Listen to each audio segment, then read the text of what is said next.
Good morning, everyone. Welcome into our Saturday morning coaches show. Don Julian here, and we've got Jared Hammack, Wildcats baseball coach, in for a wrap-up show for the baseball team, and then David Carrillo will be here. And it was good to see him this morning. I wasn't sure he's going to make it in after a long trip to Marshall, where they played 2 games last night. If you did not hear, they won both games, and so we will talk to David about that. And also Crandall is up next, one of our football opponents last season. And so David has Crandall on the schedule, and we'll see if they've been able to work anything out. Crandall took 2 games from Joshua, Coach. Say that. Coach says, oh, no, let's not talk about them. But anyway, we will talk to Coach Hammack. But before we do that, there's not a whole lot going on. But coming up this week, Claire Bybee will be pole vaulting at the state track meet. That'll be May 7th and 8th, so that's coming up this coming Friday and Saturday at UT Austin. And then I went ahead and just put a note on here. It's actually the week after next, but Miriam Tran will be at the state golf tournament, and that'll be on May 10th and 11th. And I think that's sometime not this coming week, but the week after, something like that. I think that may be Monday and Tuesday. I believe that looked like what that is. So that's the only other notes, and now we're talking with Coach Jared Hammack, and bittersweet was the only word I could come up with, Coach. It was a euphoric moment.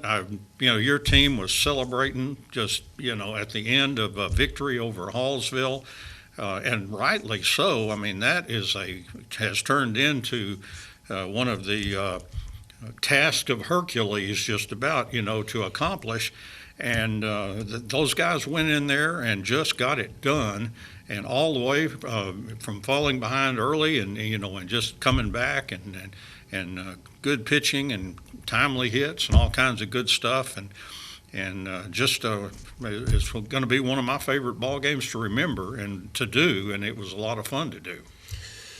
Well, it certainly was a good ball game, and our history there. It's a harder place to win than even T-High has been for us, because up until this past Tuesday, we've never won there. And of course, we don't play them every year, but we play them a lot of years. And we had some chances to be outright district champs and lose a game in the 7th after leading, or lose it in extra innings. So we've had our fair share of heartbreak over there, and so to finally get a big win against at the time, I think, number 6 ranked team in the state was big. We don't like to have to rely on other teams to help us, but we obviously needed Mount Pleasant to beat Marshall. But so what we talked about, on Monday was let's just focus on what we can control, and that's our effort today, our preparation, and then we'll go compete and play against Hallsville and try to go over there and play a good ball game and win, and that's all we can really concern ourselves with, and that's what we did, and it was very euphoric for 10 or 15 minutes, and we really thought. I kept hearing 1 out to get for Mount Pleasant, and they're up 7-4 and then 7-5, and I'm just thinking, it's got to happen. It's going to happen, and we know it didn't. Just a bevy of mistakes, I think, and the more I hear from Coach Silman, I was telling you before we got on air that he knows the Mount Pleasant coach. They're from Cooper, and they had kind of text back and forth, and on the game changer it says double for their best hitter was up to bat. It's a double, and I'm thinking, man, what are you pitching to him? But come to find out, it was just a fly ball. It should have been a 3rd out, and the outfielder overran it, and it just fell. And so it's just one of those things. It was almost like it's just a lot of factors working against you, and it just wasn't supposed to be for whatever reason. But, it was a very high for a little while and then a low. But then as you have some time to settle down and think about it, I'll certainly think more about the positiveness of going over there and winning a ball game than the fact that Mount Pleasant let us down. Well, after I blurted it out last week and tried to recover with my story on Jesus De Leon and Longview and how much that meant to those young ladies that were a part of that, this could be a a moment that they can say, man, boy, did we really do something that was very hard to do, and go over there and get the win, and that was kind of the monkey on the back and everything, and so that's something that will stay with you for a long time. Absolutely, and I think in sports and in life, but in sports, I truly believe in things like mental barriers, and I think it's been a mental barrier to go over there and win a ball game, because we've had many opportunities, and it just seems like it falls apart at the end. And I think once you break a mental barrier, the possibilities open up. And so I don't think there'll be any doubt that we go over there next year that we're going to be worried that, or know the stigma of we've never beaten them there, and that we might not can. Now we know we can, and I just appreciate the effort, those young men. It's been a good group to just be around, and they do what we ask them to do. And the only thing that we've probably lacked this year is consistency. Mm-hmm. We have played really well and won some good ball games, and we've played not so well and have lost those games. And so there's really not been much in between. And so, but they're always happy to be at the park, or they're good to be around. They like to be around each other and coaches. And I thought they competed extremely well the other night against Hallsville, and we were able to hang on to it. And talking to you earlier, as you were kind of analyzing the schedule and everything, at one time you said, "Yeah, I think 6-6 will get us in." You end up going 7-5, and even tying for third place. And you think, man, that ought to be good enough. But it's just one of those weird deals. You had two kind of extremely weak teams down at the bottom that had a hard time knocking anybody off, and we end up in a three-way tie, and coulda, shoulda, woulda, I guess. Exactly. Nobody would have anticipated after the first round that Marshall was going to go 5-1 in the second round. I thought the best they could do was 3-3.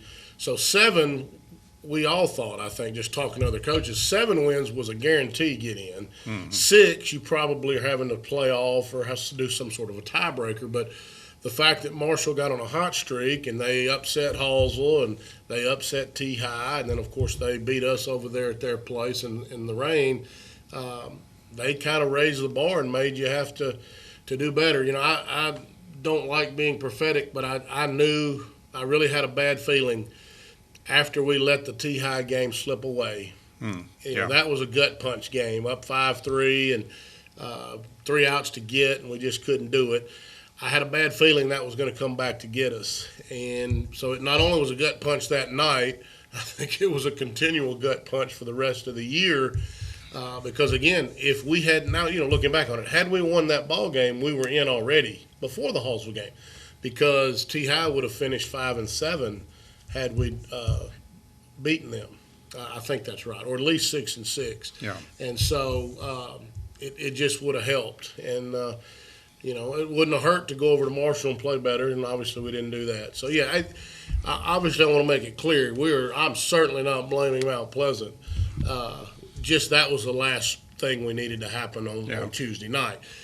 We have to take care of our own business, and the T-High game stands out to me as the one that just really, again, we win that and we're probably in without any issues. Yeah, coaches always like to say, our fate's in our own hands, because when you do have to depend on somebody, too many times it just turns out like it did, where the help's just not there. And the best of all worlds is it's up to you, and you win. Absolutely. And you're in, and all that good stuff. Absolutely. We want to talk a little bit more about that Hallsville game and some final comments from Coach Hammack. Let's take our first internal break. We'll be back with more right after this. And thought we'd talk a little bit about that Hallsville game. And the first thing to me, you got a very, very well-pitched ball game from Hayden Hurst, who, was lights out last year, and he's been a good, solid pitcher for you this year. Got off to, as a lot of good pitchers will do, kind of got off to one of those struggling starts.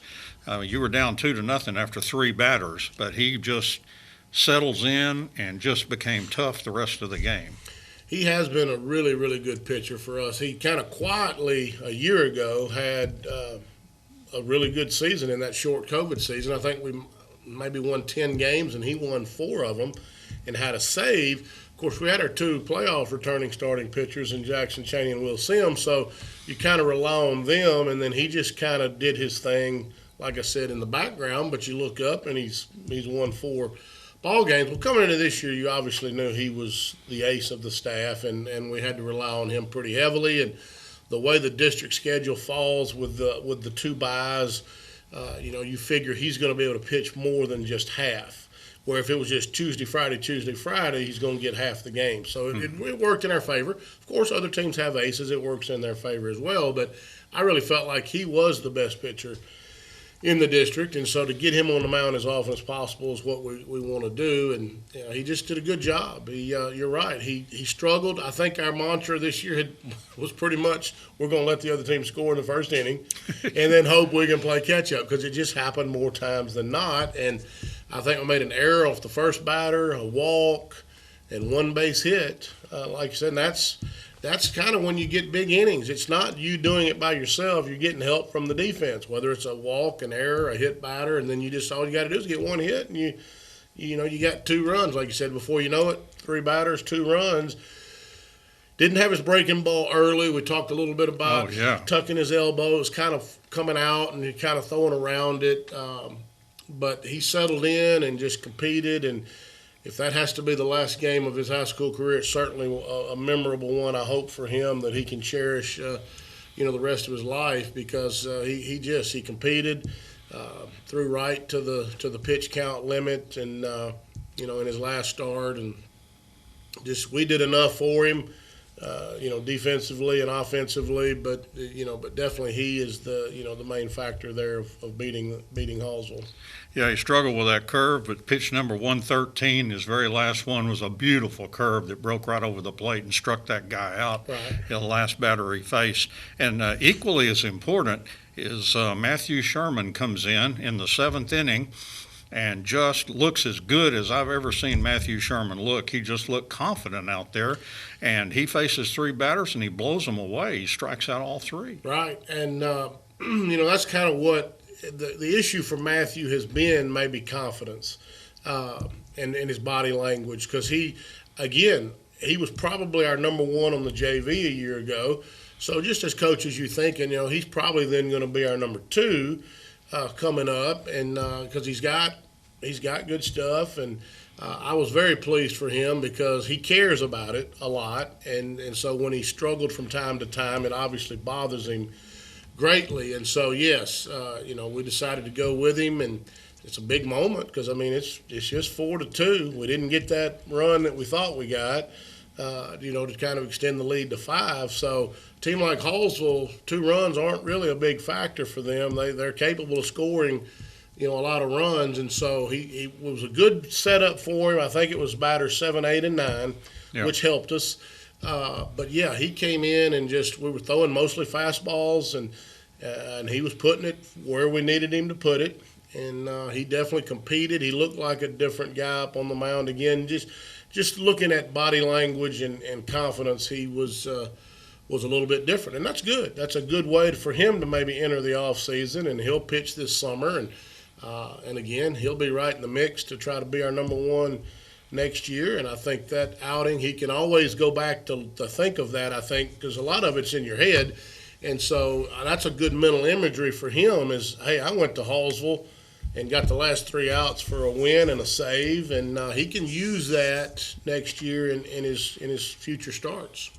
6 seniors this year. If we could just get quick thoughts on these guys. Matthew Singleton, outfielder all year long for you, and got a big hit in that Hallsville game, hit in front of the right fielder, and then I don't know what happened. It scooted past him or something, and as I said, he played it into a triple. Right, and Matthew was, he was a starter in left field last year in our shortened season for the most part, and coming into this year, we had a lot of expectations for him because he's probably as fast as anybody we have on a team, so he can cover a lot of ground out there in the outfield, and he does run the bases really well. He's not scared on the bases. A lot of runners are. You don't want to get picked off, or you don't want to look foolish. Well, he's pretty daring on the bases, and I like that. And so his strength is to go the other way, and when he does hit the ball that way, triples are there to be had. And he had, not just in district but other games leading up, he's had 2 or 3, 4 triples where he goes that way. The ball gets by him, and there's no way he's not going to get a triple with his speed. So yes, he had a good year for us. Caden Wallace, a big power hitter for you, did some pitching and everything, and just a big presence at home plate. And he can just really crush that ball. I don't know that he hit one out, but he got a lot of doubles this year. What a story for Caden Wallace. This game is hard enough to play as it is, but to take 2 full seasons off. Oh, wow. He didn't play as a sophomore, he didn't play as a junior, and that's a regret I have. I just really wish he would have played those 2 years, and we could have had him all 4, because what a joy to have him out there. He's a good teammate, obviously a good physical specimen, and hits the ball. When he squares a ball up, truly, I can't think of anybody that hits it any harder that I've coached than him. And he settled into the DH role nicely. We tried to find him a defensive position, but he hadn't played in 2 years. Great arm, so we just really worked on pitching, and I thought he made tremendous progress through the course of the season. Early on, he would walk 5 in a row in pre-district games, but I thought we're going to keep going with him, keep pinning him, keep working him, and he ends up winning a couple of district ball games for us through a nice game over at Pine Tree, and then had a really, really good game at home against Mount Pleasant, where he either gave up no hits or 1 hit in about 5 innings. So, I just love having him around, and again, the bad thing about it is we didn't get but 2 years with him. Yeah. Blake Weiss, a guy that hits with a lot of power and does your catching for you. Yeah, we had, kind of a catcher competition maybe throughout the tournaments and early district season, and Blake's hitting probably separated him from the other 2. As far as defensive catching, they're probably very similar, but he hits the ball really well. And again, he's like you said, he's got some pop, some power. He can drive it the other way. Gets very excited. He's another good teammate that I think everybody likes to be around. And he did a nice job for us. I think I ended up batting him in the cleanup spot the last few games. He had been kind of hovering around 5, 6, but he was a good offensive player, so we felt like he deserved to be moved down into a prominent spot. We talked a lot about Hayden Hurst. I don't know if anything else you need to say on him. We kind of covered him pretty well. Yes, he, again, just a really dominant pitcher for us. I hate we don't have him another year, because you're going to get some hard-nosed pitching. He's going to struggle some, but what is he's going to battle through it and try to figure it out and just keep competing. And really, that's life. I mean, you're going to have those days and times, and you just have to keep plugging away and keep fighting through it. And usually he would figure it out and just finish games, and do a good job. A couple more to talk about. Aiken Owens, signee with East Texas Baptist University for you. Yes, Aiken has been a corner infielder for us 2 years. He's played some first, played some third.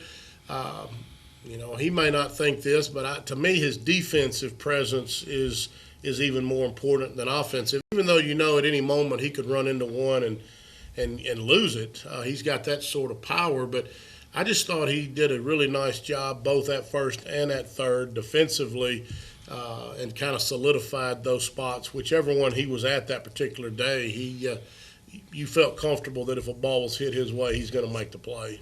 And the last guy, a real gamer out there, you bring out Hector Martinez. He did a lot of pitching for you and had, I thought, a pretty nice curveball.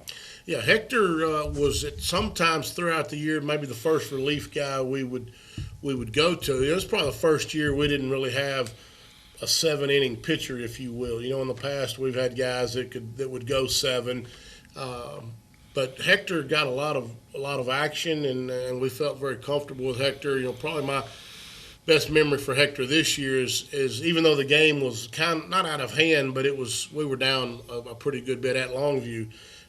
He comes in and just really for 2 or 3 innings just dices them up. I think he struck out their 3-hole hitter who had just killed us prior to that. And I think my wife had told me maybe some of the fans in the stands for Longview were impressed with Hector that night, the way he was handling a really, really good offensive team. And so, he did a nice job on the mound in relief for us. I think we used him in several district games, which I guess said in the past we haven't really had to use a lot of relievers in district play.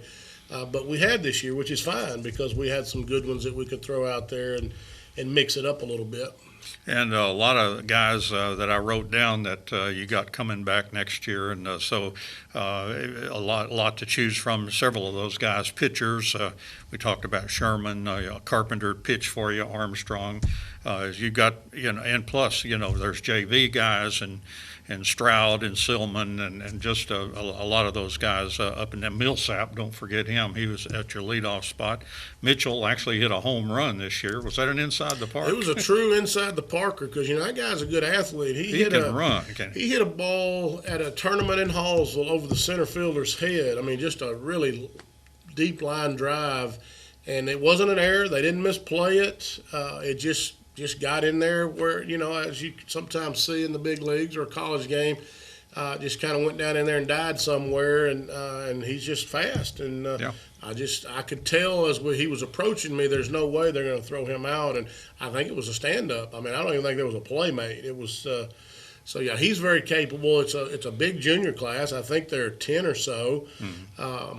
I'm hoping this year, obviously we wanted to make the playoffs. It's a rarity that we haven't, but I think they've learned a lot this year about competing and the level that it takes to compete, in this district. And I expect a lot out of those 10 guys. And again, Matt Mitchell is the only sophomore this year on our varsity. He's going to be expected to step up next year and play a prominent role as well. And so, again, hopefully we've learned some lessons. Again, I think consistency is the key. We did prove at times we were a really good team, proved it sometimes that we maybe just were an average team. And so we've just got to be a little more consistent, a little more competitive from the first pitch to the last pitch. We can't fall behind in the first inning like we did so many times this year, and then settle down and kind of play the rest of the game, well, but you've already spotted a team 2 or 3 runs. And so, I'm excited about it.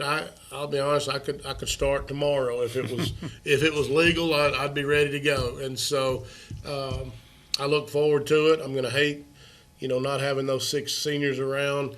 Again, that's just been a good group to be around, and you spend a lot of time together. So you hope you like each other, or otherwise it's tough. But we all liked each other. We all enjoyed each other's company, and we'll miss those guys, but I look forward to the 10 juniors, the sophomore, and then, like you said, anybody that we feel like comes up from the JV that might help us, or we'll give them an opportunity, and we'll go back to work. And we're going to, I believe in what we do, but at the same time, when you don't make the playoffs, you've got to tinker and fix, because that's ultimately my job. And so we've got to figure out a way to not let this happen again. And so we'll make some small incremental changes about maybe how we go about things. And I think we're going to need to compete more in practice, chart more in practice, post lists of who's doing what, and kind of get them in more of a rhythm of this is a competition. And you've got to compete every day, whether it's in practice. So when it comes time to compete in a game, it's not a foreign thing to them because we've done it in practice all the time. And so I've already kind of thought of some things that we're going to need to improve upon for next year, and I look forward to trying to implement those and see how that goes. Thank you very much, Coach Hammack. Appreciate it very much. And David Carrillo on to talk about Lady Cat softball and see what's next for them. They're heading for area after winning their bi-district series. And we'll have David right after this. And back here on Saturday Morning Coaches Show with David Carrillo. Spent a better part of an evening in Marshall last night, but time well spent, we might add, as the Lady Cats win a pair of games against Lufkin that we can talk about.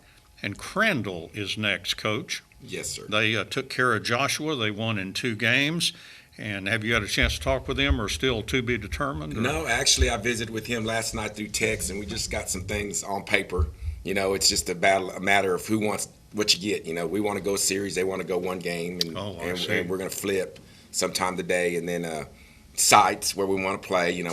We have Roy City, and we could possibly go home and home, which I like doing that too. So there's just a lot of little things that you got to deal with. That people don't really know, but again, you're at the mercy of a coin flip sometimes. So it is what it is, and we're going to do what we got to do. And I promise you, I'm not making any of the flips, so we should have some luck this year. Actually, I let Dorner do the other one, so we'll be fine. I feel like whatever we get, though, just part of the plan and part of the journey, and we'll do the best we can with whatever shows up or whatever we have to do.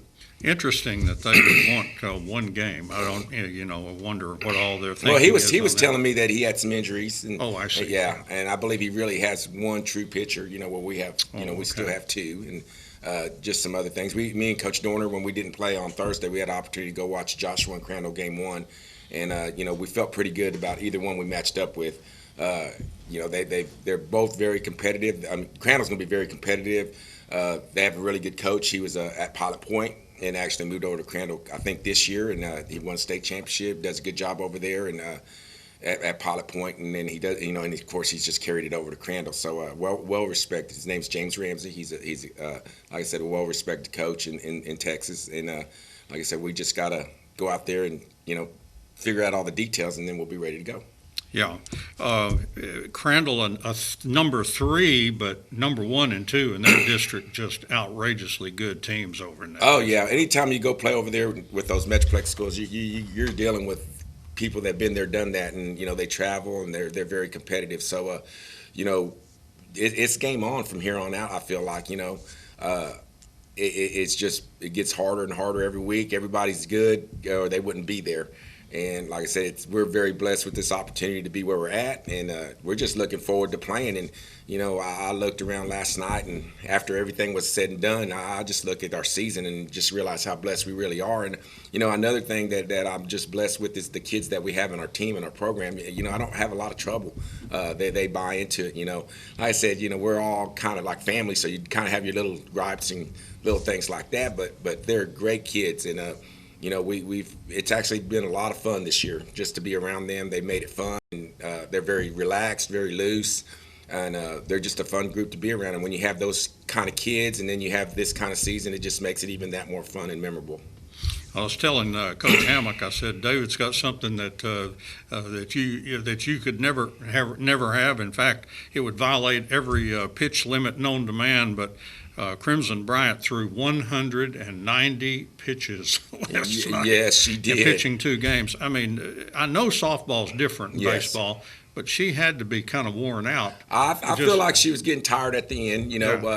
We just decided to just stay with her because we were trying to make sure that we wanted to make sure we did watch her pitch count, but we felt like she was in control for the most part. The one inning that she kind of got in trouble, we made a few errors. I mean, It wasn't because of anything that she was doing. It was just because we were making errors. And, Crimson just kind of sucked it up and went after it, and that's the kind of kid she is, very competitive, and she's going to get after it. And like I said, when we were kind of looking at the game, some of the stuff that we got in trouble with wasn't because of pitch, it was because of defense, and those are things that I challenged them. I said, hey, we're in the playoffs now. You got to be focused and make every play. No excuses. You got to get after it, and you got to set yourself up to a higher standard and expect to make those plays. But you know what? It happens. You go on. You learn from it. Next game we'll be even more focused. We'll be more focused in practice and trying to make those simple plays, because those plays really should have been made. There wasn't anything hard about them, but it goes back to lack of focus to me. And like I said, but it happens. Nobody's going to go home and kick their dog. You just move on from here. Same thing offensively. I thought offensively we did very well because they pulled out the gauntlet on us. We were seeing a different pitcher. It seemed like every 2-3 innings. And as a hitter, that's hard, because to me, I tell pitchers, the main thing you're trying to do is disrupt the hitter's timing. And when you're changing pitchers and speeds, and they all threw different, so it kind of kept us off balance for a while. But we still scored 10 and 9 runs, on those games. So I was very pleased with the way we handled things offensively. Yeah, we definitely want to talk about the hitters. Just one more note on Crimson Bryant. We've kind of talked about it before. Anytime she goes out there, something incredible could happen, and it really did. I know it was a shortened ball game, and that does, you go 5 innings instead of 7, but 15 up and 15 down and 13 are strikeouts, a perfect game. no runs, no hits, no errors, no walks. It just 15 up and 15 down. She's amazing. Like I said, she's just a special kid. Like I said, the good thing about the Crimson is that I love about her the most is just who she is inside. I mean, she's a winner, inside and out, and she's got the soul of a champion and the heart of a champion. And we're just so blessed that she's here because, you can sit there and, that perfect game, incredible. I mean, oh my gosh. I mean, she was on it. But again, she's just very blessed with God blessed her with a lot of talent, and I just know that she's going to do great and amazing things, and honor him and just keep going on and just being successful and just keep going on because that's the type of kid she is. Very fun to be around. I mean, it was like we show up at the field, they're over there, the other team's over there playing freeze tag or some other kind of game out in the outfield. Crimson runs out there and plays with them. That's just the way she is. She just, she's going to have fun wherever she's at and enjoy the moment.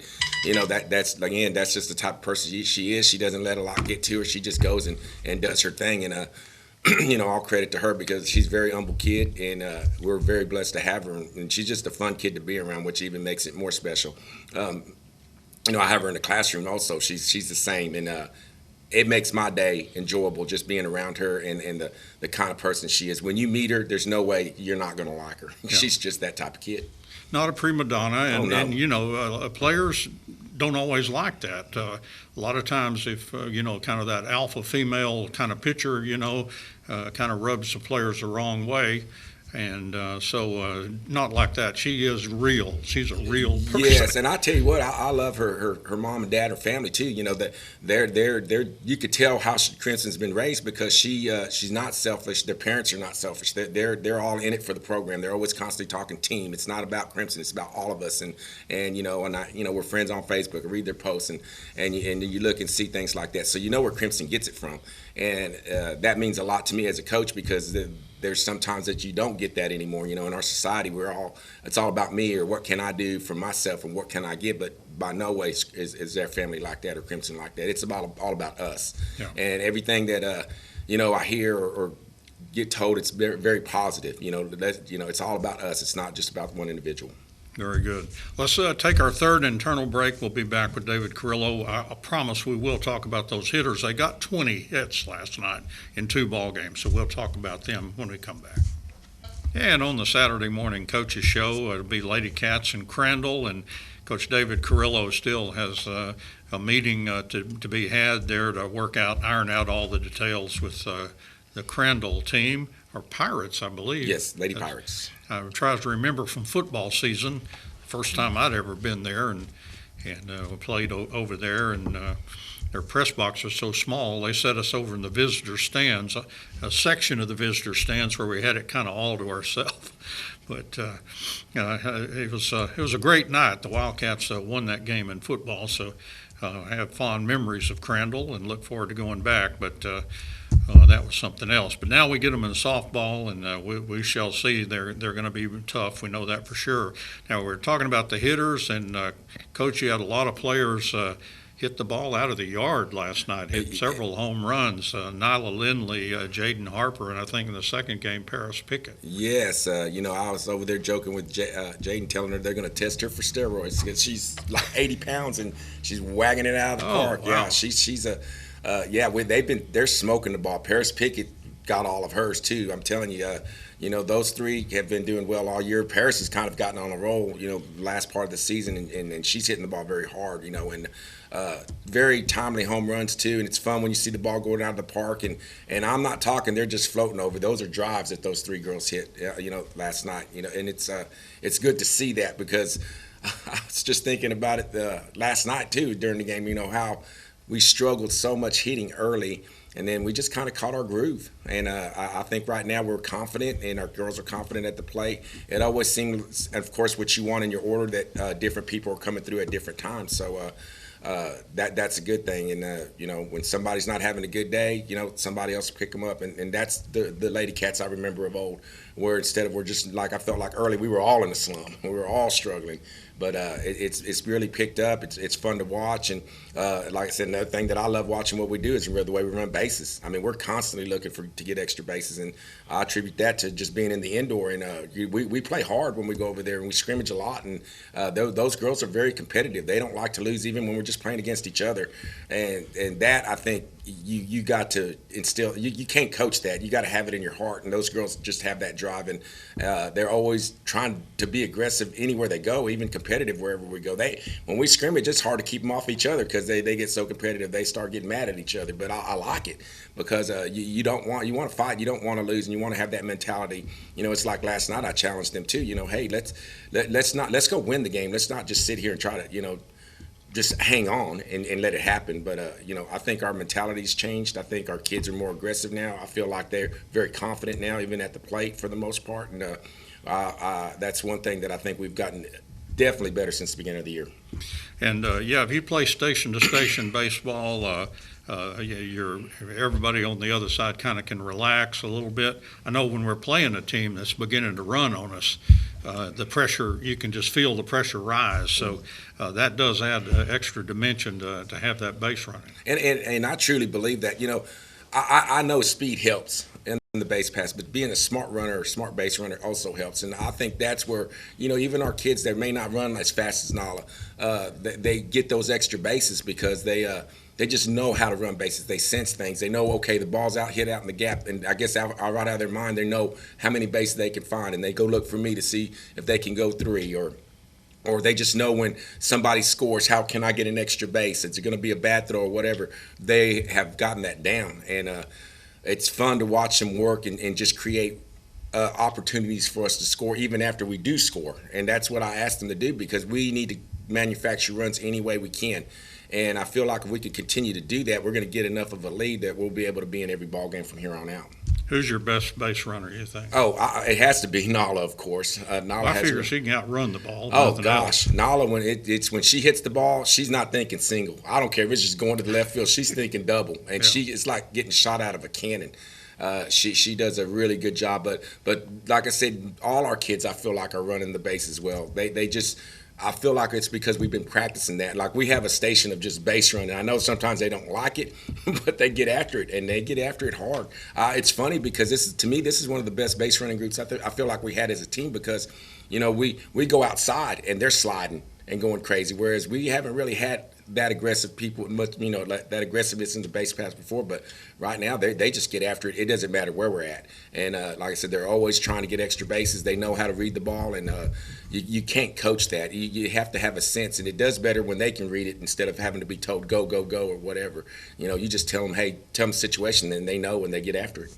Now, I had much better stats. I got through the first game pretty good. There were a lot of the hitters I didn't get to in the second game, but I noticed some other players with RBIs. Bryant had a hit that drove in 2. Mm-hmm. Magnuson had an RBI. Maddie Smith also. So yes, Maddie Smith, I believe, ended the contribution. Yeah, yes, and like I said, it's coming out throughout our whole lineup. The main thing is to keep our head in the game, and somebody's got to pick somebody up if we're not doing well, and that's what I feel like we've been able to do, the last half of the season. And, Addison Cadell, she's just hit good all year. I think you got her in the 4 spot. And I think Higgins had a strong game in the second game. And you talked about Pickett, hitting it out and several other big hits. And Pickett stood out to me because when she swung, it was like violent to me. I was like, oh, my gosh, she just really ripped out. And she seemed to really struggle early in the year, with her hitting. Yeah.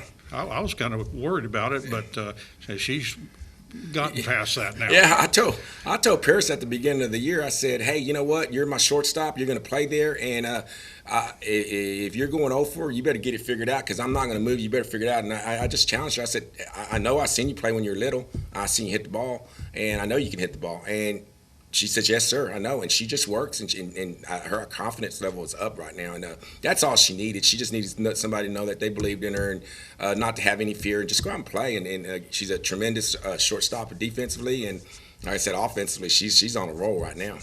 Yeah, and a good first game for you. Of course, Crimson didn't give them much opportunity. There were only 2 batters that hit the ball and put it in play.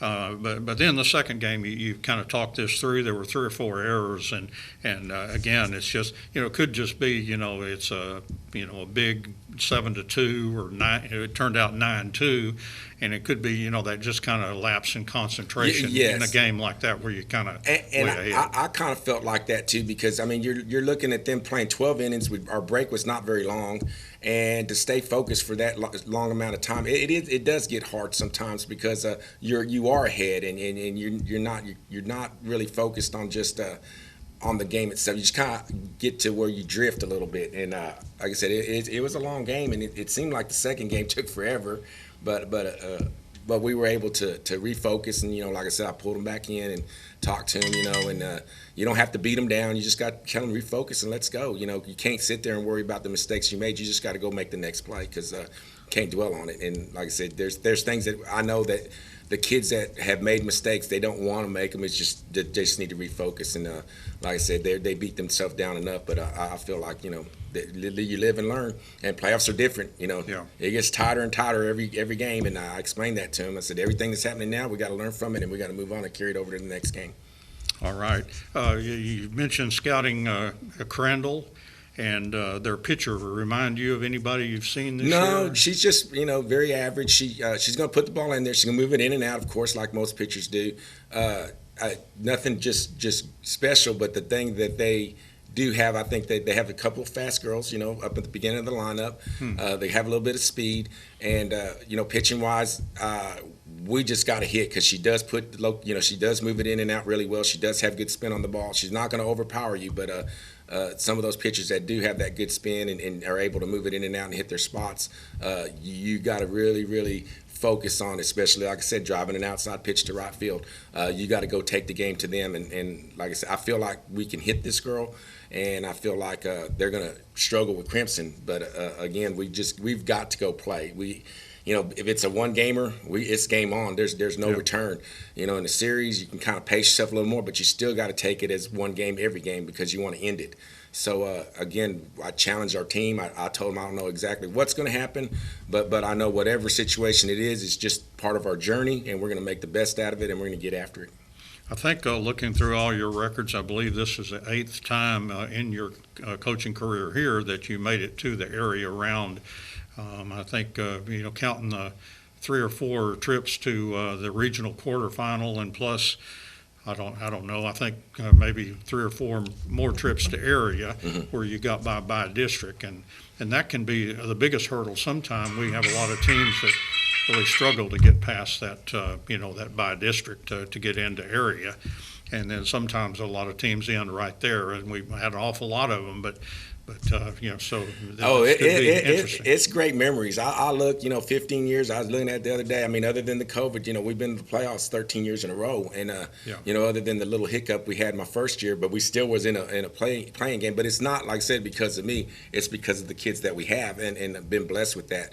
The program wasn't hurting when I got here. It was just a pressure for me to keep it going, and I feel like that's what I've done, and the coaches that have been with me have done. We've just tried to keep the tradition going, because it's about the parents, it's about the community. They're the ones that get these kids ready, and it's just a blessing to us that we have a good solid base foundation. And it wouldn't be, if it wasn't for the parents and the kids. They go take their kids out everywhere. They're playing all the time. Sulphur Springs softball wouldn't be where it's at today.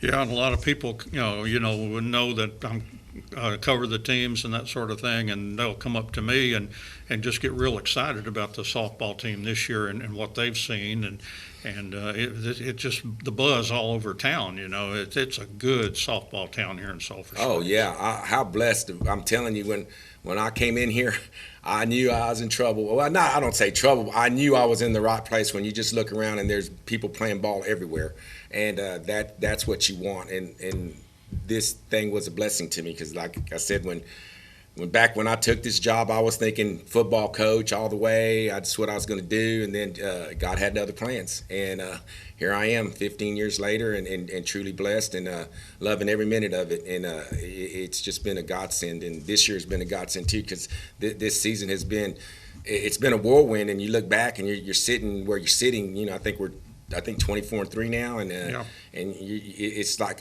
just a cloud. It's just I never would have believed or imagined, but we have been blessed so much, and it's just incredible and amazing what God has done with our program. And again, we just put Him first, and that's the way it's going to be. And like I said, hey, it's not mine.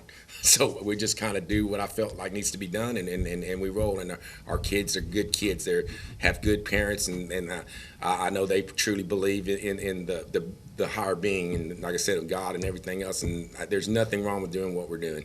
So and that's what makes it fun, because this is life, and this game's going to end, and you better have something to put your anchor down and throw that thing in the water so you don't float away. And that's kind of what we do and what we teach them.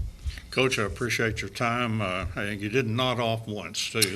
Yeah. He's got an energy I'm drink probably here. having some bad habits, but, hey, it is what it is, but I'll get through it. Yeah, I understand all that stuff. Not last night. I had a pretty easy night. At least I'm not last night. smoking cigarettes or vaping, so I'll take this little energy drink anytime. But, again, we're truly blessed, and we're just thankful for where we're at and thankful for the opportunity to be playing in the next round. All right, we look forward to what's next, and a very exciting time of the year. The playoffs just kind of the dessert that shows up after the big meal, and so enjoy that. And I know that the kids are enjoying the ride right now, and hope there's a lot in front of them. Yeah. I mean, they're looking forward to it. And this week's a little different. We have testing, so we're gonna adjust and do some things. Real life intervenes. Yeah, real life comes. School comes first, and we're going to get it figured out. But the thing, like I said, I know our girls are very good at adjusting. They're very good at just, hey, sudden change, you got to deal with it. That's life, and I feel like our kids do a good job of that. So we'll adjust our practice schedule and get it fixed. I think we may have just hit on a reason that Crandall might be looking at one game too, because their students, you can get pretty washed out, doing the testing and all that. It comes up. It's an important time, and after all, that's why they're there. But so that may be a kind of another reason going on. I'm sure there's some competitive reasons too. I mean, I look at practice sometimes. It drains some kids. One of my favorite stories was Jaylee Avery. One time, she a long time ago, she took these tests, and I remember she came to practice one day and was laid out, and she said her brain fell out, and it's just draining, because you think, and this is true though, these girls are just as competitive in the classroom and taking that test because they want to do well on it, and if they don't feel like they did well, they end up like Jaylee. I think she ended up doing well anyways, but like I said, they put a lot into it, and they want to get as high as the score they can. It's just a competitive thing for them, so it's all good, but it's weird that you said that, because like I said, our kids are just as competitive academically. Sure. Yeah, I want to make that academic all-district team as well, and all those good marks as well. Coach, again, thank you very much. That's going to wrap it up for Saturday Morning Coaches Show. Always enjoy a morning that includes the names Hammack and Carrillo on the Coaches Show. And I'm Don Julian. Thank you for joining us, and so long, everybody.